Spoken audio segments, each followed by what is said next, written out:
Hey everyone, welcome back to the Pop Culture Project. I'm John. I'm Steve.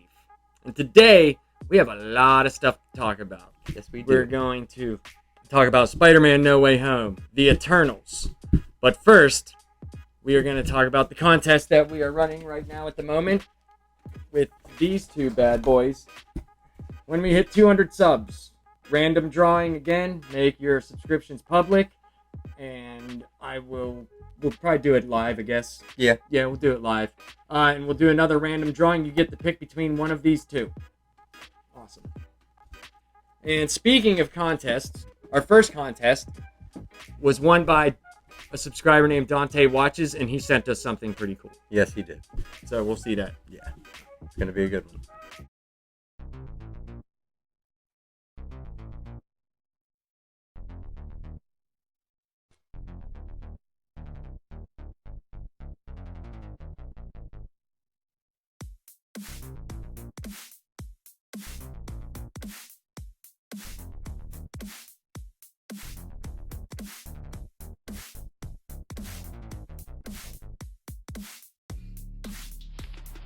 Uh-oh.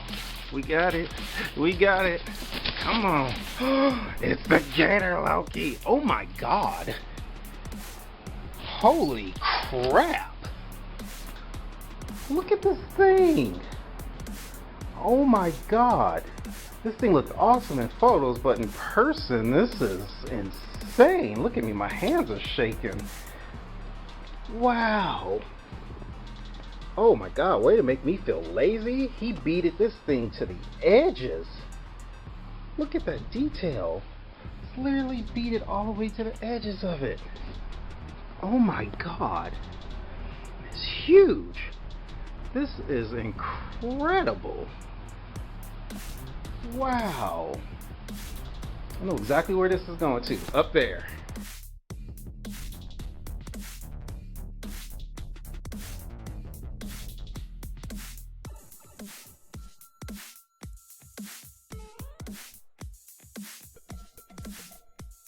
That was pretty cool. That was pretty cool. Yeah. Thanks, man. Thanks for making Yes, that. thank you. Glad you subscribed. And you could too. You could win something. All you got to do is subscribe. All right, so the first thing we're going to talk about is the upcoming Marvel movies and Spider-Man No Way Home.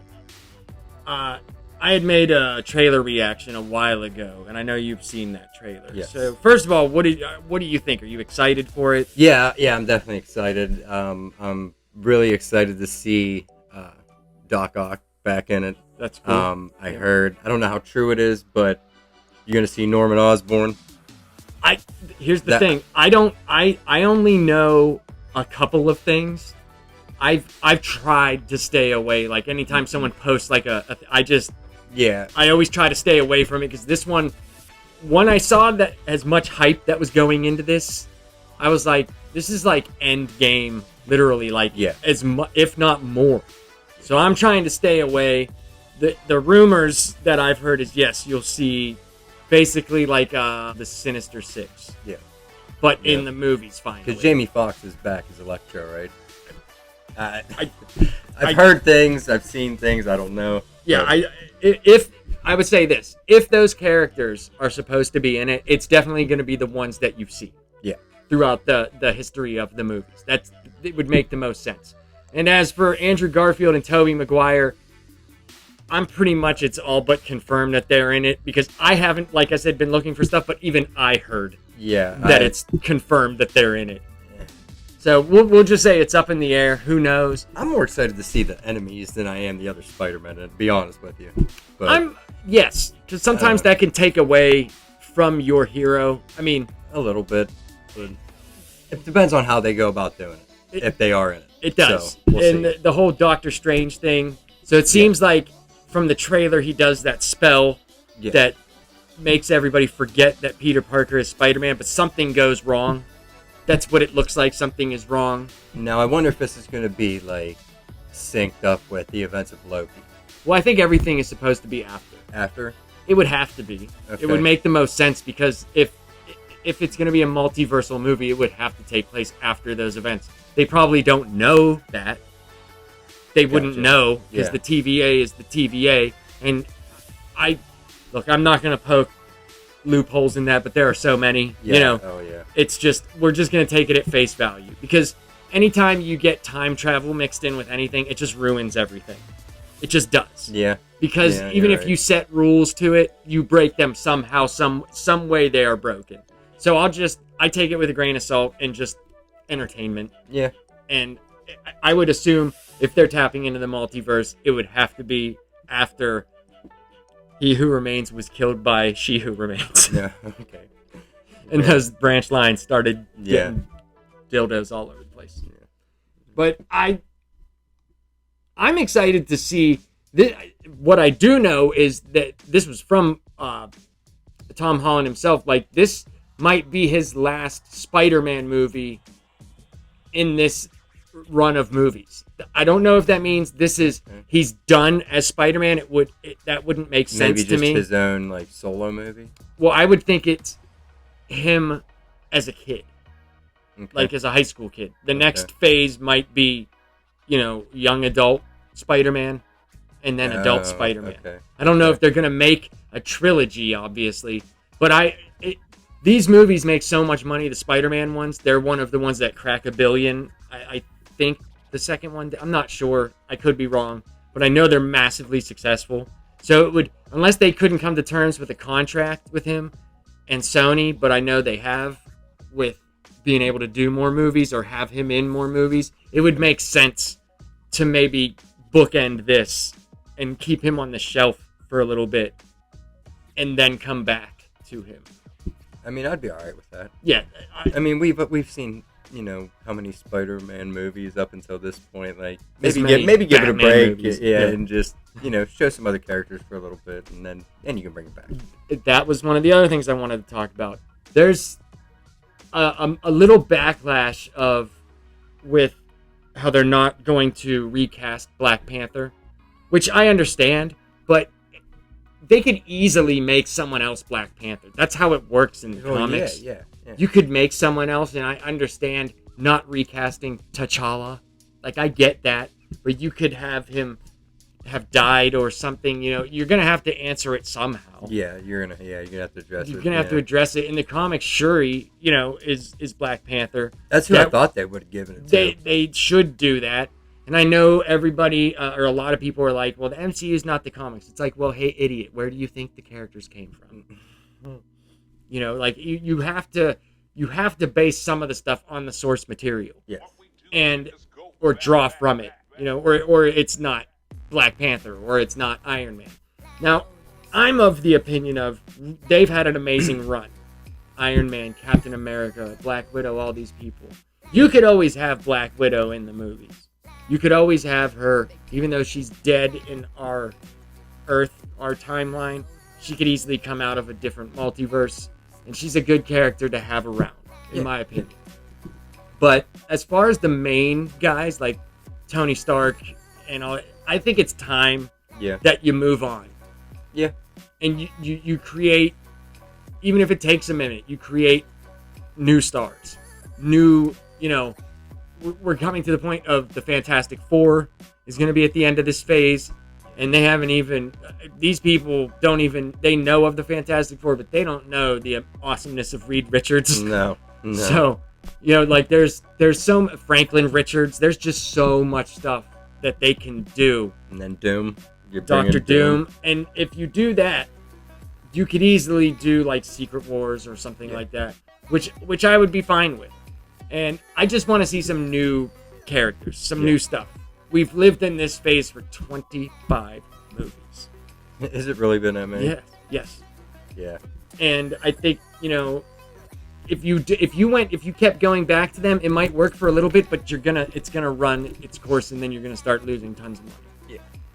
So, with the Spider-Man movie, and I like the fact that he's with Doctor Strange because he kind of seems like he's taking over the mantle of leadership. Yeah, I like that. Or at least his attitude is. Yeah. Oh yeah. Yeah.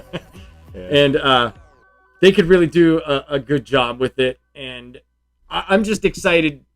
Because the next movie we're going to talk about, The Eternals, I'm not as excited about that movie as much as I am excited about if they follow anything from the comic books. Usually the Eternals are used when there's a big shift coming.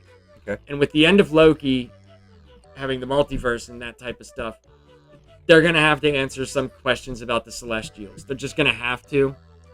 And they could use this to maybe open the door for the next level of characters. Because the Celestials, what they did is, if I'm remembering correctly, they were like planet seeders. They would go to different planets and create life. And I believe the three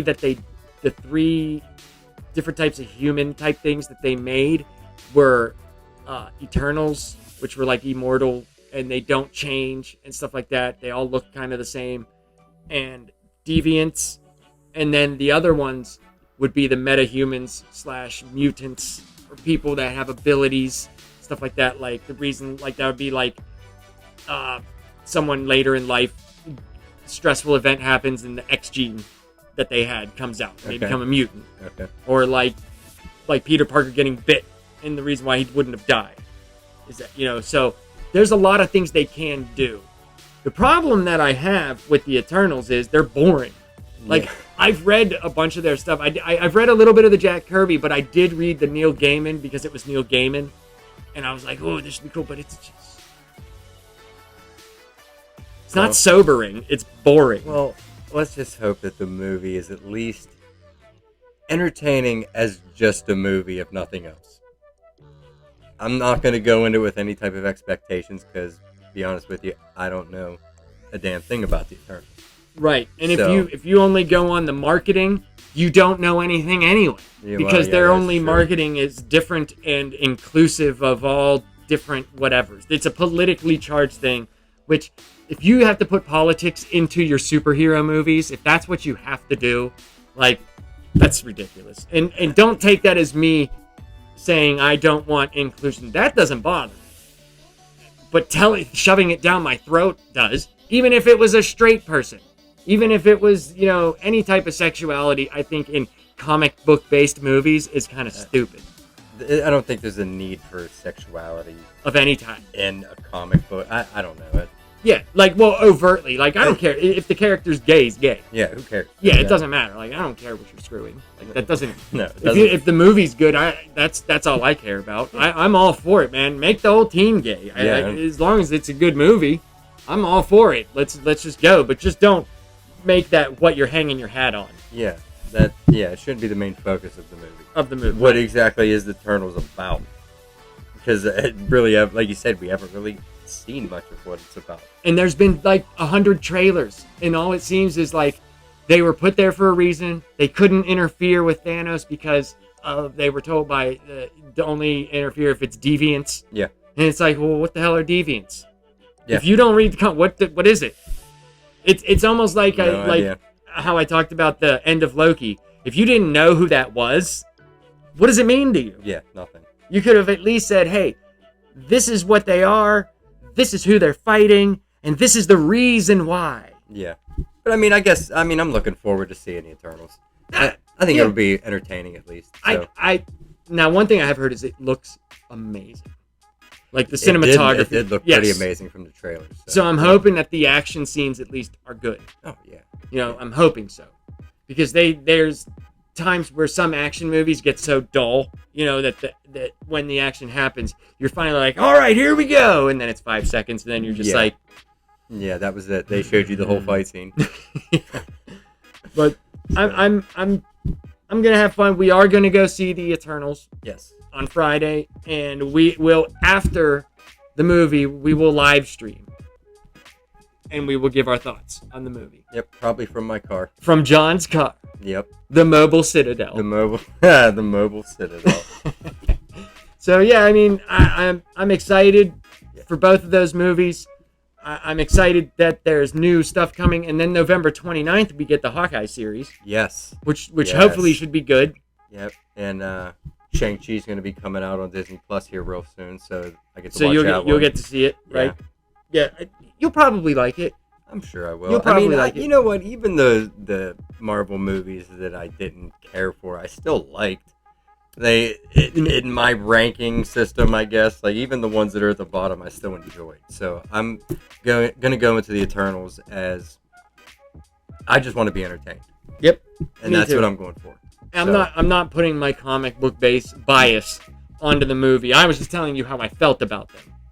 And I'm going into it trying to like it, or wanting to like it, be entertained by it, have fun with a friend, and talk about it afterwards. Yeah. That's what I'm doing. So, Friday. Yeah, Friday.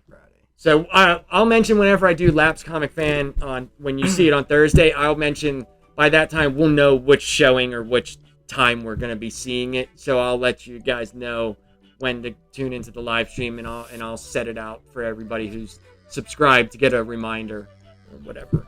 Yeah, that works. Yeah.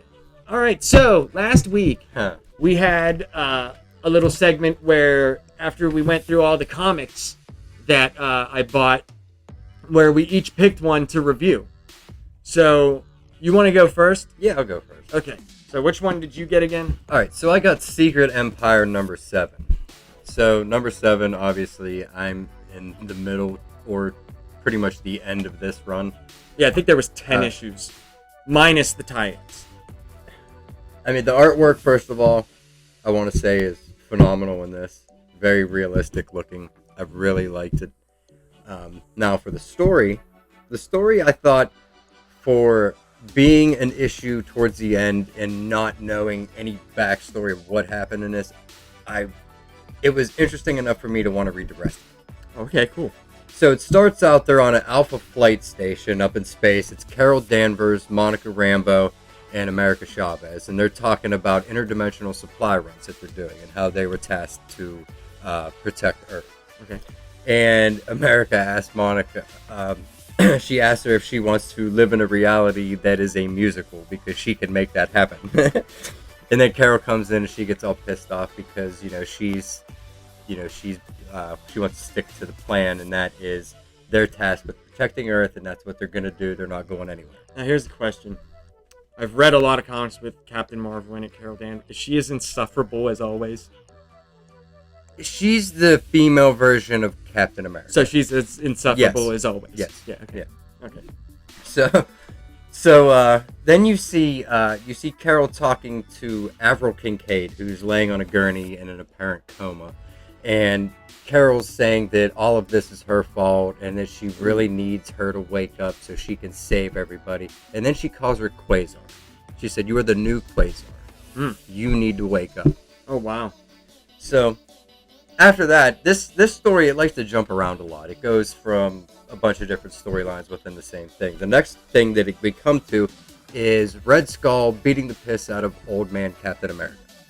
Just whipping the hell out of him, and he's all tied up. And so it's great because you have absolutely no context. No backstory, no context at all. I just see Red Skull beating him up. So after that, it cuts to the U.S. Capitol building. It's all dilapidated looking, and there's a Hydra flag hanging in front of it. Oh wow! And it says that that Supreme Leader Steve Rogers is about to give a speech. Ooh. So Steve Rogers is the head of Hydra at this point.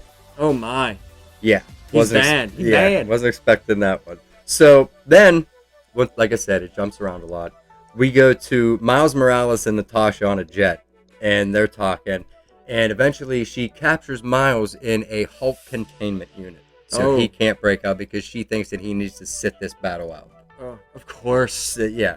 So then, this is the funny part. Then you see Natasha. She's freeing this Inhuman named Mosaic. Okay. And she's freeing him and says that he has to be the one that takes down Hydra's army. I think it's funny that the one person... Now, they have done some stuff where Natasha has some of the super soldier serum. I don't know if that's still in continuity or not, but I always find it funny that the characters that don't have jack crap for powers are always making the ones that do, they're just because they're younger. You need to sit this out. It's like, woman, I could crush you exactly. like this. Like literally can kill you in 2 seconds. You're just a person. Yeah. I never understood that either. Or how they can take, getting the shit beat out of them, and then they just get up like nothing. Like, and I'd be laid up for weeks if I got hit like that. Yes. But anyway, so it comes to Miles Morales. He escapes the Hulk containment unit, and he confronts Cap. Mm-hmm. Which Cap? The bad Cap? Steve Rogers. Steve Rogers Cap. Yeah. Okay. So Natasha gets in the middle of it, and Steve ends up bashing her in the head with his shield, ends up killing her. Oh! So she's laying there dead. Miles flips out, starts beating Cap just pretty damn bad. To the point where he's near death. He's standing over top of him, but he can't do it. Right. So Steve, a couple of his guys come, take him away. And then you see Steve and Sharon Carter talking. And then all of a sudden, Sharon holds a wooden stake up to Steve's neck, like she's about to jab him. But she doesn't. So then he has her arrested and thrown in a cell. Was he like a vampire? No, she was Just wood. Maybe because of the metal detectors. Maybe. Hmm. Like I said, there's no backstory for me in this since it's so late. But yeah, so so after that, it goes back to Cap and Red Skull, and Cap is fighting back. Old man Cap, right? Old man Rogers, yeah, Okay, Old man Rogers, and he runs up to Red Skull, tackles him off this cliff. They go tumbling down, land in the water. Oh boy. So then it cuts to the end of it. Now, the end of it, what you see is pretty much looks like a war zone. Oh, A bunch of destroyed buildings, whatnot. Pretty much a wasteland. Post-apocalyptic type deal. Yeah, dystopian future, whatever you want to call it. But it's the Avengers standing around, and they're talking about how all hope is lost, and they have nobody to help them, and how they need somebody to come and save them. And they say, this is the end, isn't it? And then you hear, not yet, when you flip the page. And standing there is this man right here. Sam Wilson as Captain America. Yeah, that's awesome. So yeah, it was. I love Sam Wilson. It was a pretty good story. And that, by the way, is amazing. Thank you. I love Sam Wilson, man. I think he's a very underrated character. I like him better as Captain America than Steve Rogers. I'll say this. I think the movies and stuff did him a lot of good. There's some that didn't and some that did. He was one of them, because when you read some of the Falcon stuff, like before he became Captain America, he was like this dude that wore this really stupid costume. The red and white one? Yeah. And talked to birds and stuff. So, I mean, so... I liked it. Did you like the comic? Oh, yeah, I definitely did. I want to read the rest of it. So it makes you want to read the rest of it? Yep. That's awesome. Absolutely. There wasn't a whole lot of dialogue in it. It was pretty much just moving the story along. I mean, there's some... Well, you did a good job reviewing it. But not a bunch. But, hey, it was fun. I liked it. So, that's awesome. Out of 10, what do you give it? 1 through 10. As a single issue, not knowing anything else, I'd say about a 6 or 7. Okay. Cool. Things I probably would have changed about it, maybe things that I would have liked to have seen more. But, I mean, all in all, like I said, the artwork was great. The story was good enough. The art looks fantastic. The story was good enough to get me to want to read the rest of it. So, yeah, I'll give it a 7. Cool. We'll go 7. All right, so the one I picked was a Elseworlds book, which that was my first mistake. Okay. And it's an annual Batman. It's called Legends of the Dark Knight, Citizen Wayne. And this one was like 80 pages, as opposed to the normal like 23. Yeah, what mine was. Which was funny because on the back, there's this great advertisement for Babylon 5, Kung Fu the Legend Continues, and then Time Tracks. What is that? What? I've never heard of it. No, me neither. Yeah. So, the art, you can take a look if you want. The art in this is really cool. It's pretty neat. It's definitely 90s art.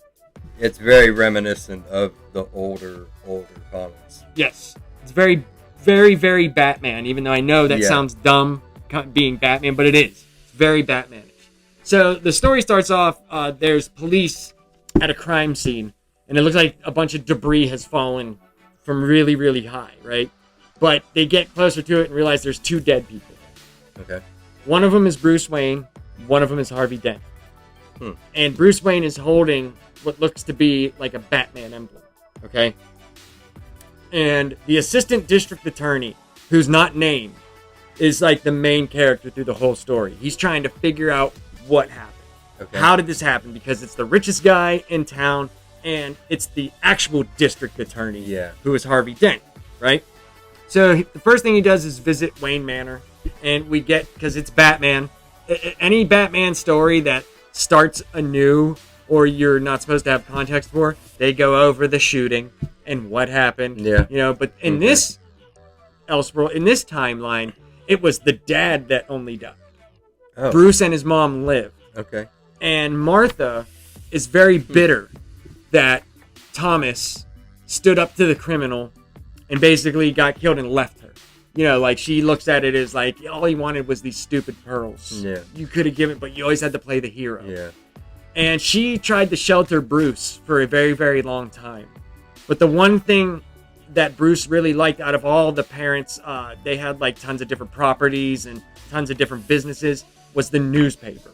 So he got really into the newspaper and became their editor-in-chief. And he was trying to do his best to rid the town of like organized crime. And the main guy was this guy Maroney, right? And he basically runs stories on them, and Maroney is like, dude, like, we're gonna kill you. You know, it's like that type of stuff. He's like, you're not so important just because you have money that we won't kill you. So the assistant district attorney is visiting all of these different people that Bruce knows, right? And he visits a retired Commissioner Gordon. Now, something had happened with Commissioner Gordon and Harvey, and they keep talking about an accident, right? And in my brain, I was thinking, is that how he became Two-Face? Or was he even Two-Face at this point? Yeah. You know, because he was the district attorney. And Gordon says he doesn't remember anything from that night. So he doesn't remember the accident. And he said that Bruce and Harvey were very close, but as they got older, they drifted apart. They were more at each other than anything. I'm going to say the ADA. The ADA visits this goon, right, that worked for Maroney, and he wanted to know about Batman. Okay. Because Bruce had the Batman thing on him. And we get the first introduction of Batman. He looks completely different. Yeah. I'll put it up on the screen. But this dude talks about how they were at a club that he owns, right? And it was like a high-end joint where they had tons of gambling and like attractive women and lounge singing and stuff. And Batman just comes bursting in there and just kicks the shit out of everybody. And takes this one dude and puts this whip around his neck and just breaks his neck and kills him. Oh. Like, so this is definitely not the Batman that we know. No. It's definitely just, he's a crazy person. You know, it's more like what you would think a guy who dresses up like that would do. And this Batman carries guns and he's got all sorts of crazy stuff. So the ADA makes it to Vicky Vale. And I thought that was cool that it was Vicky Vale, like from the movie. It's pretty cool. And Vicky talks to them about confronting Bruce about being Batman. Because they say, the rumors are that you're Batman. And Bruce is like, that's insane, right? He's like, I've written stories about this guy. Like, why would I do that? I would try to hide the fact that I am. And he seems kind of pissed and unhinged, right? And she also says to the ADA that they kind of had something happening. Like, they were kind of an item, but he died before they really could act on those feelings. Like, they had kissed or something like that. So the next person the ADA goes to meet is with Tony Zuko. Now, what's crazy about this, in the main continuity, Tony Zuko is the guy who killed Dick Grayson's parents. Oh, okay. Yeah. So the rumor is, by this time, Maroney had been killed, right? Okay. And the rumor was that the Batman killed him. So Tony Zuko was telling the ADA about the night that this happened, right? And so Batman breaks into the hideout or wherever they're at, you know, takes Maroney up on the roof, and Zuko happened to be, like, he followed them, and he was watching behind this, like, you know how they have, like, on the top of those buildings where it's like those doors, and it goes down like this, like a triangle, but the door's out. He's like hiding behind one of those, and Maroney just gets chucked over the side by Batman. Oh, damn. So Batman hears Zuko, and he turns around and he lets Zuko live, but he takes off his mask, and it's Harvey Dent. And his face is all just messed up. No kidding. Yes. And it's crazy. The ADA goes back and visits Gordon, right? And he's like, listen, I know about the night that Batman killed Maroney. It's like, you're going to tell me what happened with you and Harvey Dent. And he tells him. So what happened is they had this thing set up where they basically had Maroni dead to rights. Okay, and Gordon and Dent went to go bust him, because he's the cop and that's the district attorney. He wanted airtight, no way to get out of it. Well, actually, it was a setup, and they end up they were gonna like do some nasty stuff to him. That's they had Maroni had a vial of acid, and he was gonna burn both of them. But it happened like there was a struggle, and they shot Gordon, and he's like bleeding out, and they tossed the vial in Harvey Dent's face. Oh, and so he does. He is the Two-Face. He has the Two-Face thing. That's what they're playing on him as Batman. It's like the Two-Face alter ego. Gotcha. And he said he hadn't seen Dent in some time until Dent came to visit Gordon in the hospital while he was recovering, and his face was destroyed, but he was dressed as the Batman, and was basically saying, "Listen, I'm going to kill Maroni." And Gordon was like, "Good," And he said the reason why he didn't tell the ADA was because he was ashamed of what he became, because he was the chief of police. Yeah. And he wanted that guy dead, right? And so once he starts figuring all this out, the ADA, he goes back to Wayne Manor. And he's like, listen, I know all of this stuff. And it kind of leads towards the stories that they were writing in the newspaper. And it's like, Bruce knew him the best. So he knows that Batman is Harvey Dent. He knows that Harvey killed Maroni. He was like, did your son know about this? And she's like, yes, and I know you're going to know this. I guess so. Bruce told his mom, like, look, Harvey's gone off the deep end. I have to stop him. Just like his dad. Oh, wow. And we find out through the story that Harvey looked up to Bruce's dad when they were real, like, young and good friends. Like, before his dad died, he looked up to him because he was, like, this distinguished person and all this stuff. So Martha tells the ADA that Bruce went out that night to stop Harvey, right? So he's like, all right, so we get it. So they must have had a fight and fallen. Yeah. So here's where the cool part comes in. We get that it wrapped up this way, but we actually get to see the fight. So the acting commissioner of the police is talking to the assistant district attorney, right? And he was like, hey, you wrapped it up. You got all this. And he was like, yeah, I just wish I would have known what happened. And he was like, the ADA's like, well, I do know what happened. He's like, what are you talking about? He's like, well, I saw the fight.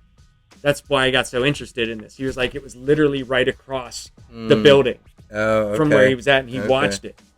Right? So you see the fight. It's like Bruce took a bunch of like samurai armor from his house off one of those like statues and went to fight them. And they showed earlier in the comic that they had like taken boxing lessons together and stuff. And Bruce was always like kicking his butt, and Harvey would have to do cheap shots. And one of the cool parts about the comic was there's a point in time where the ADA is in Harvey Dent's office. And like Gotham has like tons of gargoyles and stuff like that. He's talking about like, he was like, man, I know Harvey really liked these gargoyles, and I heard later on when he went kind of nuts that he used to talk to them. And he was like, I wish you guys had the answers. They gave you the answer kind of before you realized what happened. Because what happened was they're fighting, and Harvey goes to lunge at Bruce, and he moves and he falls off the side, but he's holding on to one of the gargoyles. And he goes to like reach for him and get him, and the gargoyle breaks and they both fall, dying.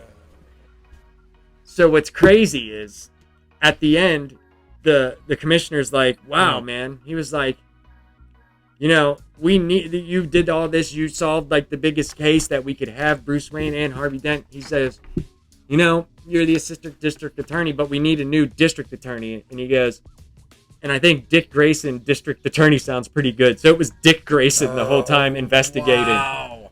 Yeah. No kidding. Yep. Oh, that sounds like it was a pretty good one. Yeah, it was cool. Huh. Interesting. Yeah. I know I butchered it. There's a different twist on it. That was pretty cool. Yes. I know I butchered that review, but I mean, it was cool, man. It was a lot to remember. Oh, I'm sure. So it's twice as thick as this one, right? So the next ones we're doing, man. You picked one. I did. And I picked one. I am going to do all new Inhumans. So for next week, John will be doing the all new Inhumans, and I will be doing the new Teen Titans from 1985, number 11. So, hey, that was a fun show, man. That was. So, That was a fun one. next time we will be together, Oh, we forgot something. Here. So, I did this today. Steve had asked me if I would make it, and I whipped this together real quick. Yeah. Now we have our logo. Yes. And it will be, I'm going to somehow get it to, I might wire it somehow up on the system behind me. So it hangs down and we have that. That'll be cool. There we go. So the next time we will be together will be Friday. Yep. It'll be later at night, obviously.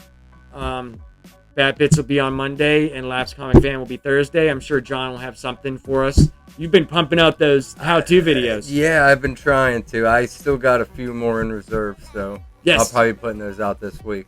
And Maybe even one tonight. Who knows? And we have probably tomorrow will go up. This will go up, but also another video that you did for. We live near Pittsburgh, like very close. So we like not all Pittsburgh sports. We only like just the Penguins. just the Penguins. We're very big hockey fans, and he Yeah. did one of the old Penguins announcer Mike Lang. Yes, he retired, and they hosted Mike Lang Night at PPG Paints Arena, and they actually had signs that they handed out, and they had like a caricature of him on there. And when I saw it, I was like, I gotta do it. Yeah, I so had to. that'll So, be up tomorrow. Yep, I'll be posting And that's that. like a full, like, peel and reveal and all that stuff. It's Yeah. really sweet. Pretty much all the last 3 videos that I made all together, showing the whole process. Yes. So that should be a cool one. Well, hey, man, let's get out of here. Yeah, let's go. All right. Peace out, Later. y'all.